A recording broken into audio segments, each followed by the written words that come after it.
November 1943, Fort Benning, Georgia. The afternoon sun cast long shadows across the sandy training grounds as Major General Oscar W. Griswold studied the tactical map spread across his war room table. He commanded the most elite military training facility in America. The best soldiers, the best officers, the most advanced combat simulations in the world. Yet standing before him, chalk dust still clinging to the cuffs of her cardigan sweater, was a 53-year-old mathematics teacher from rural Ohio who had just dismantled every assumption his army cherished about warfare, strategic planning, and the very nature of competitive advantage. Her name was Eleanor Winters. She had never fired a weapon. She had never commanded troops. She had never attended military academy. She was a high school mathematics and geography teacher who had volunteered to help the War Department design training exercises. What happened next would become one of the most closely guarded stories in American military history, locked in classified files until decades after the war, eventually emerging as a legendary case study taught at every major military institution. The story of how one woman with chalk, paper, and a radical understanding of human psychology managed to outthink the entire command structure of the United States Army reveals something profound about warfare that most military strategists miss. It's not about weapons. It's not about troops. It's not about resources. It's about understanding how people make decisions under pressure, how they process information, and how they can be systematically deceived through nothing more than an elegant arrangement of facts. This is the story of Eleanor Winters and Operation Chalkboard. To understand Eleanor's triumph, you need to understand the crisis that summoned her. By late 1943, the United States military faced an unprecedented challenge. Over 2 million men had been drafted into the Army. They required training, rapid training, effective training. Every month that training lagged represented a delay in operations against Germany and Japan. Casualties mounted unnecessarily. Campaigns were delayed. Victory was postponed. The Army's approach was traditional. Officers lectured soldiers about tactics. Films showed combat footage. Manuals outlined procedures. Soldiers sat in austere classrooms listening to dry recitations of military doctrine that bore no connection to the chaos of actual warfare. The results were catastrophic. Training accidents killed hundreds of soldiers monthly. New troops frozen during combat. Units failed basic coordination exercises. The casualty rate for green soldiers in their first engagements exceeded 30%, not from enemy fire, but from friendly fire incidents, navigational errors, and basic failures of tactical coordination. General Griswold summoned the War Department's brightest minds to Fort Benning to devise a solution. Military strategists arrived, combat psychologists, officers with decades of experience. They proposed elaborate solutions, more realistic training grounds, better simulations, more intensive lectures on specific doctrines. Nothing worked. In desperation, someone suggested an unconventional approach. What if they brought in civilian experts? Academic researchers who understood human behavior. The War Department began consulting with university professors in psychology, mathematics, and game theory. One of these consultants knew Eleanor Winters, a mathematics teacher from rural Ohio who had gained a remarkable reputation in academic circles for her research into decision-making under uncertainty. She had spent the previous 5 years studying how people made choices, How did military planners decide where to position resources? How did commanders interpret intelligence reports? What cognitive biases influenced their decisions? She had developed mathematical models showing that human decision-making followed predictable patterns, patterns that could be anticipated, modeled, and exploited. When the War Department first approached her, Eleanor was skeptical. She was 53 years old. She had no military background. She had never left Ohio except for academic conferences. The idea of spending months at an army base designing training exercises seemed absurd. But she was also genuinely concerned about the casualty rates among young soldiers. She had taught many of them. She knew their families. The opportunity to potentially reduce casualties, even marginally, compelled her to accept. She arrived at Fort Benning on a Monday in October 1943, carrying 2 leather suitcases and a leather portfolio containing her research notes. Eleanor's first week at Fort Benning was marked by profound disorientation. The military operated on principles she found fundamentally irrational. Officers made decisions based on hierarchy rather than analysis. Information flowed through rigid chains of command, distorted at each level. No one questioned orders, even when evidence suggested those orders were based on faulty reasoning. The entire system seemed designed to prevent clear thinking. She observed a field exercise involving 500 soldiers practicing a river crossing. The scenario was straightforward. A defending force held the far bank. Attackers needed to cross. The attacking commander, a lieutenant colonel named Harrison, received intelligence reports indicating light defensive positions on the eastern flank. He ordered a frontal assault on the bridge, directly where defenses were strongest. Eleanor asked why he didn't exploit the weaker eastern position. His response was remarkable in its circularity, because the intelligence report he trusted said the eastern position was defended, and the commander he reported to had not explicitly authorized a flanking maneuver. The exercise resulted in 300 simulated casualties. The defender lost 40. The attacker never reached the far bank. When Eleanor suggested an alternative approach based on the intelligence data provided, Harrison became defensive. The decision was made by senior officers. The intelligence was reviewed by trained analysts. A mathematics teacher had no business questioning military judgment. But Eleanor didn't challenge his authority. She simply asked questions, mathematical questions. If defenders concentrated forces where they expected attack, and attackers possessed intelligence about the defenders' expectations, what probability model suggested concentration on the expected position rather than the weak point? Wasn't the entire purpose of intelligence to exploit exactly this kind of mismatch? The questioning planted a seed. Over the following days, Eleanor attended field exercises with a simple notebook. She didn't offer suggestions. She didn't propose alternatives. She simply observed, counted, recorded data. After each exercise, she spent hours in the war room drafting detailed charts and graphs, documenting the decision points where commanders made choices that contradicted the information available to them. The patterns were striking. Commanders consistently chose conservative options even when aggressive options were more logical. They relied on previous experiences even when current conditions had fundamentally changed.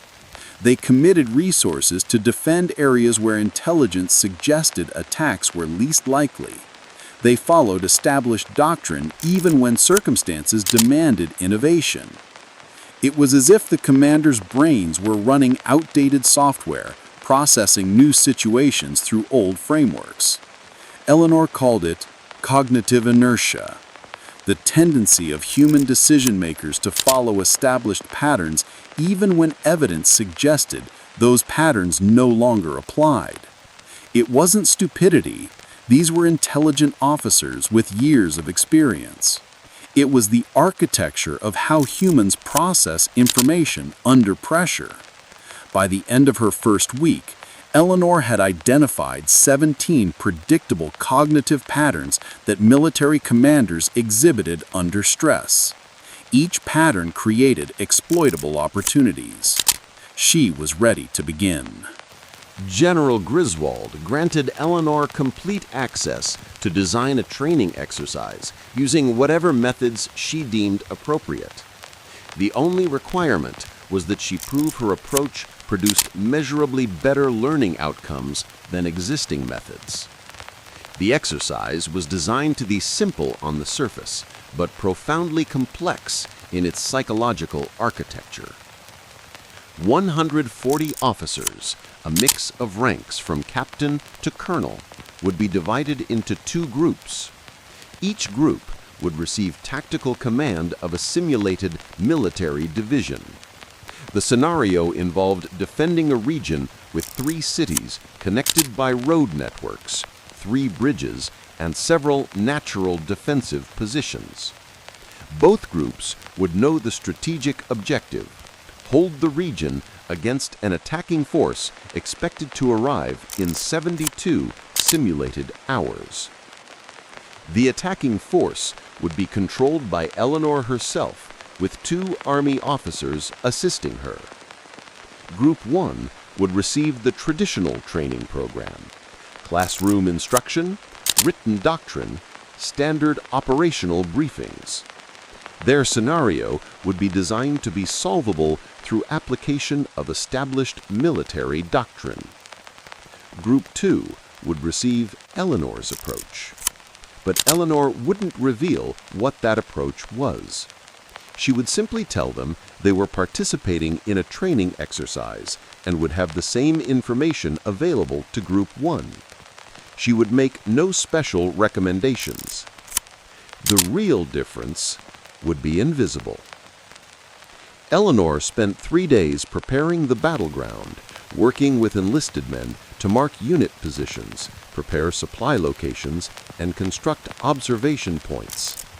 But while the physical setup looked standard, every element had been carefully positioned based on her analysis of how commanders made decisions. She created a map that contained exactly the same strategic information as Group 1's map, but arranged differently. The cities were in the same locations, the roads were identical, but the visual emphasis was subtly altered. Key defensive positions were rendered in lighter colors. Supply points were placed in less visually prominent locations.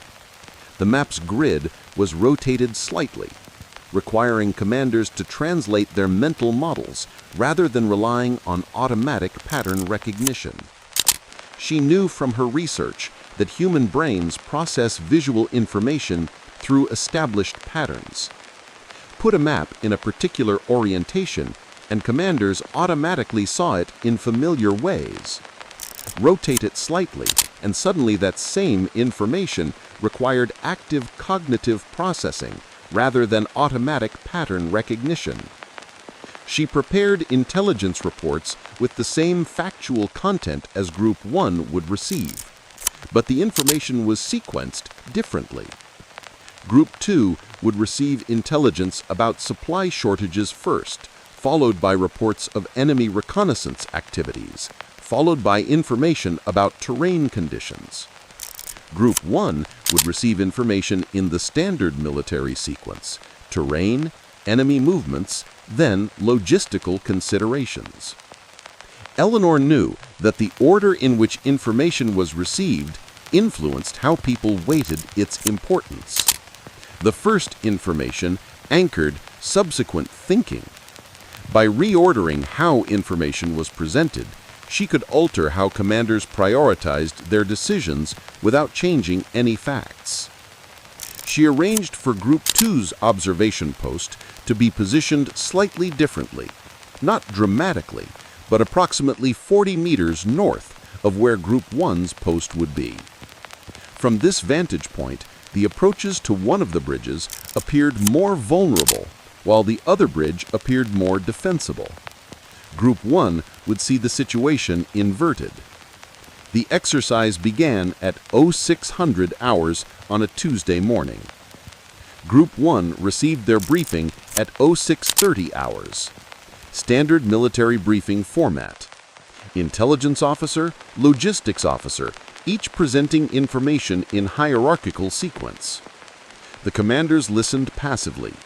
Questions were discouraged. Doctrine was clearly established for this type of scenario.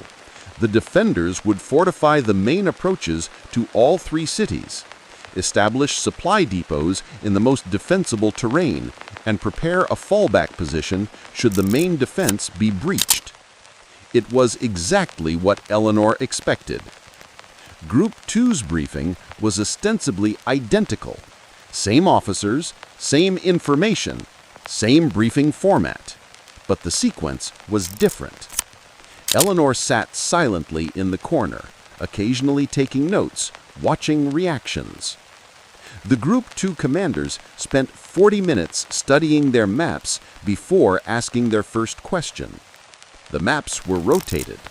The cities were the same, but they had to actively process where they were. The observation post was positioned differently, so the terrain looked unfamiliar.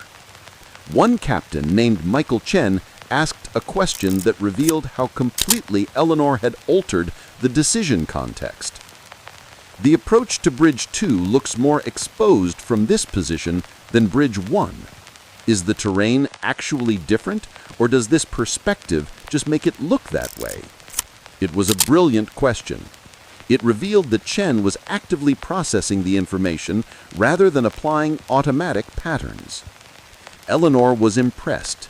She simply smiled and said, "That's an excellent question to consider." The intelligence briefing then began, but because Group 2 was already primed to think actively about what they were observing, they processed the intelligence differently. They questioned the sequence. They asked why logistics were presented second instead of first. They requested clarification about ambiguities that Group 1 hadn't even noticed. By the time the exercise began, the two groups had arrived at dramatically different strategic positions. Group 1 had established a standard defense. Troops concentrated at the most obvious approach routes, supply depots in the most defensible terrain, a clear hierarchy of defensive positions. It was a textbook application of military doctrine. It would be effective against a conventional attack.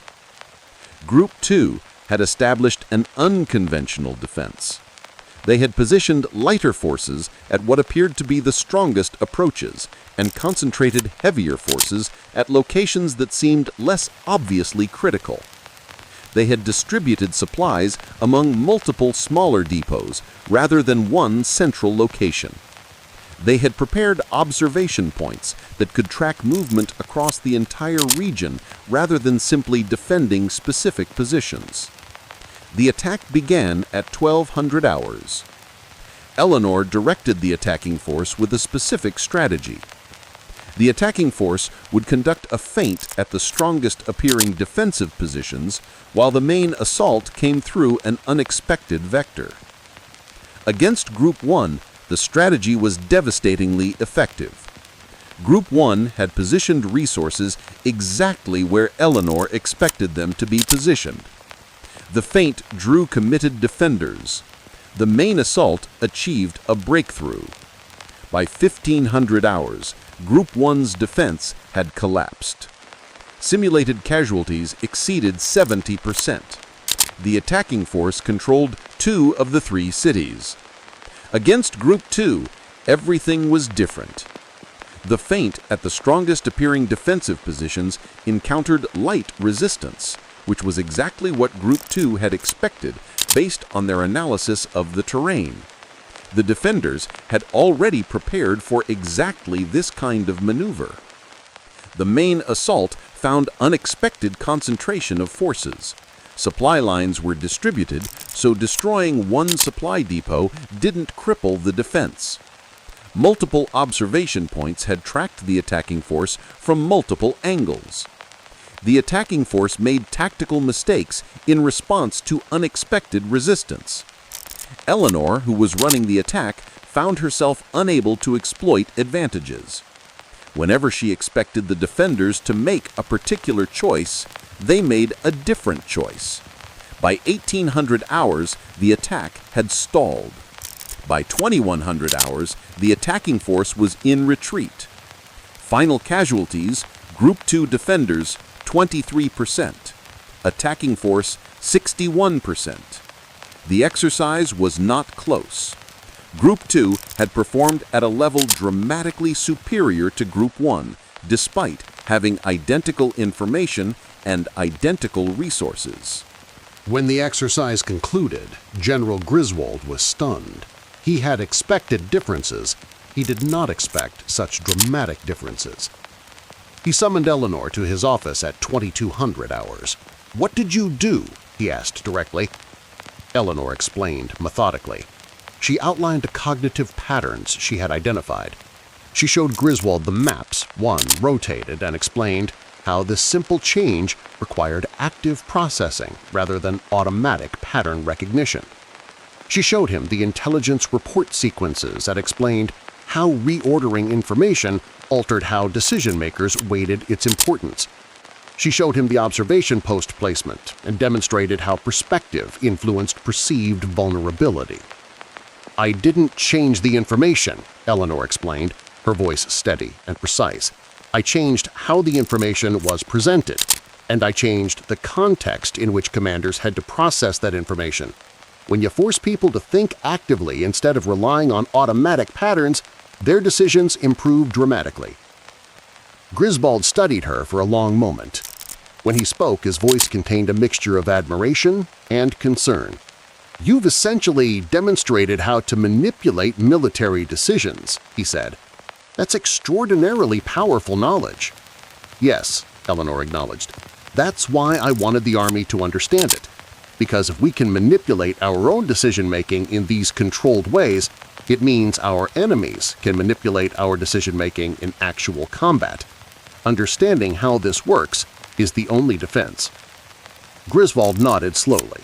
He understood the implications immediately. Everything Eleanor had done to improve Group 2's performance could be reversed. An enemy could deliberately present information and sequences designed to degrade decision-making. An enemy could create maps and intelligence reports designed to exploit cognitive patterns and biases. Military deception had just evolved from a tactical tool into a psychological science. Over the next 3 months, Eleanor worked with the War Department to develop this research into training protocols. Instead of lecturing soldiers about military doctrine, trainers learned to present information in ways that forced active cognitive engagement. Officers learned to recognize their own cognitive patterns and biases.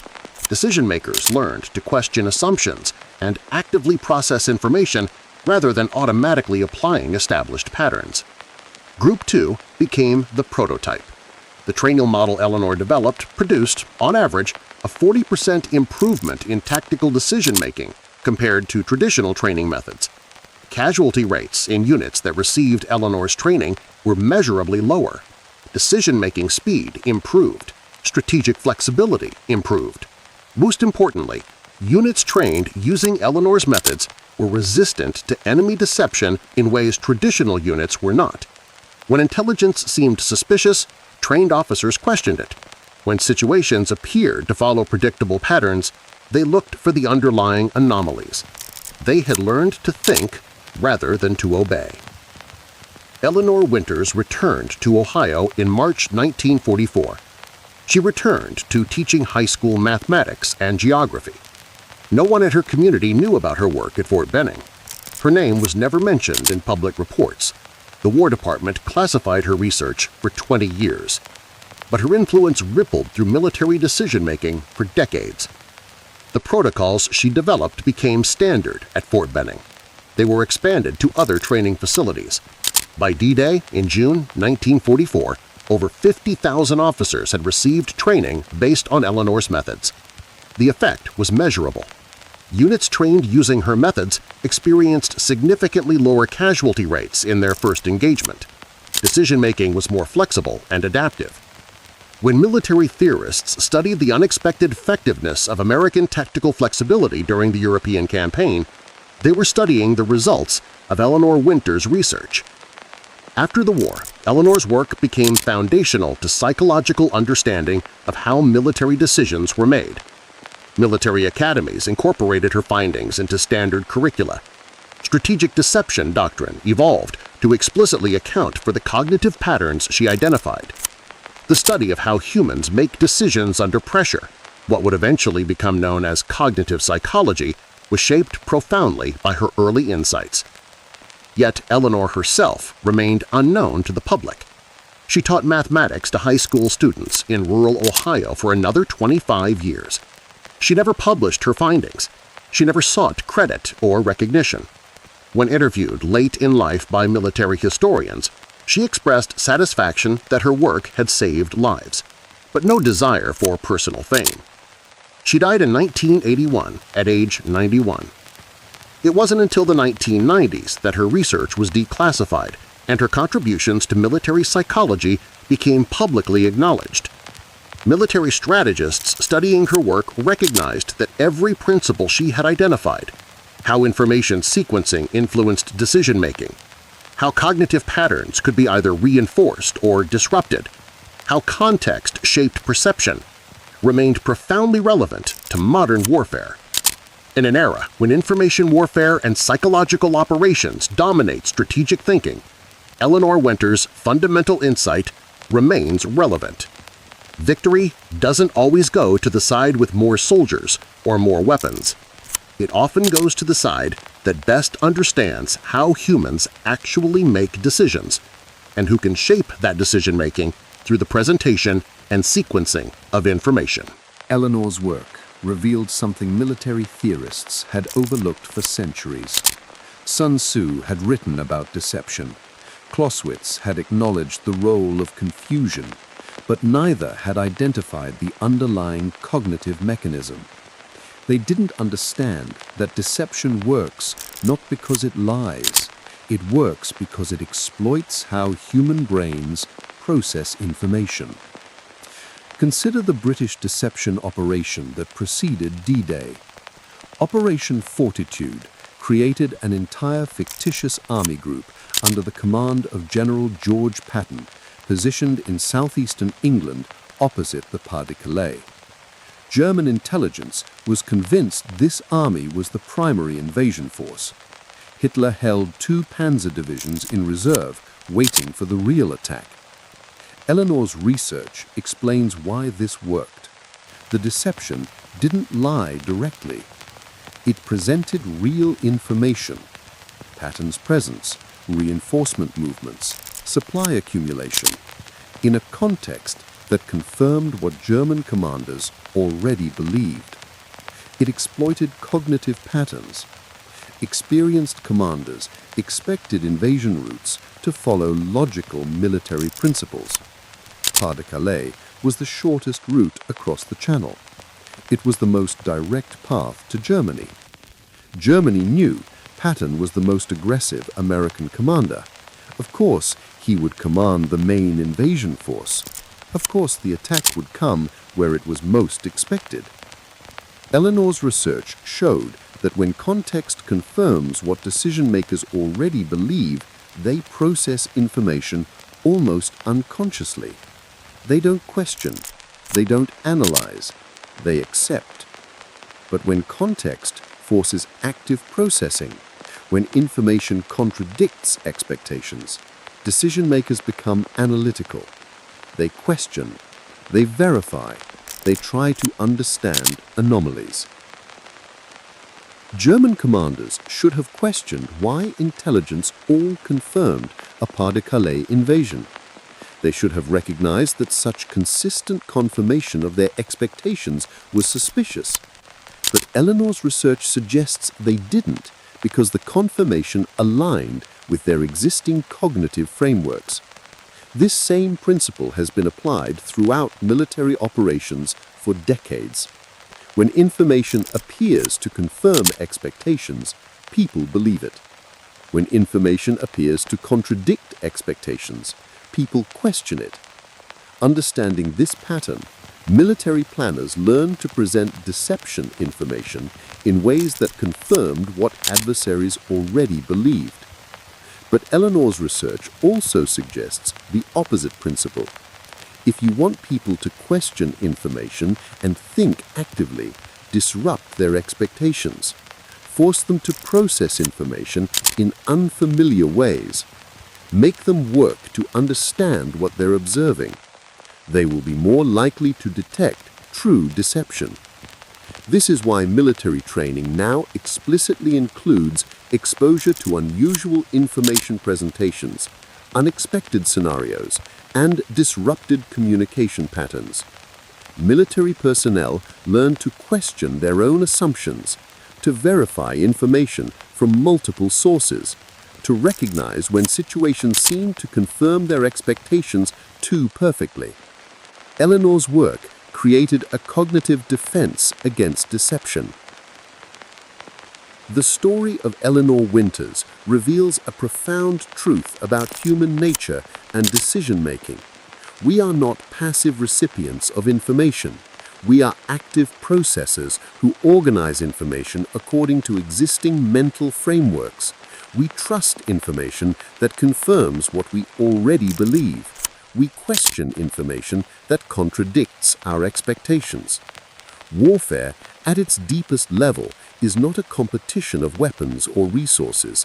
It is a competition of understanding. Understanding of terrain, understanding of enemy capabilities, understanding of how to organize resources to achieve objectives. But beyond all of that, warfare is a competition of understanding human decision-making. The side that better understands how its enemies will process information, how they will interpret intelligence, how their minds will work under pressure, gains a decisive advantage. Eleanor Winters understood this when most military theorists did not. She recognized that decision-making is not a cold, logical process. It is a process shaped by cognitive patterns, biases, expectations, and frameworks. And if you understand those patterns, you can shape decisions simply by presenting information in particular ways. She proved that a 53-year-old schoolteacher with chalk and maps could outthink the most advanced military training facility in America, not because she was smarter or more experienced, but because she understood something deeper about how human minds work. Her name faded from public consciousness. Her contributions were classified for decades, but her fundamental insight shaped modern military strategy. Her work made military decisions more effective, casualty rates lower, and tactical flexibility greater. In the end, Eleanor Winters proved something that seems simple but is profoundly true. The most powerful weapon in warfare is not a gun or a bomb or a tank. It is understanding. Understanding of how your enemy will think. Understanding of how your own people will process information. Understanding of how context shapes perception and how perception shapes decisions. She did it with nothing but chalk, maps, and the kind of clarity that only comes from truly understanding how human minds work. Eleanor Winters didn't outwit the army with superior tactics or hidden information. She outwitted them by understanding something about the human condition that they had never considered. And in doing so, she changed military strategy forever.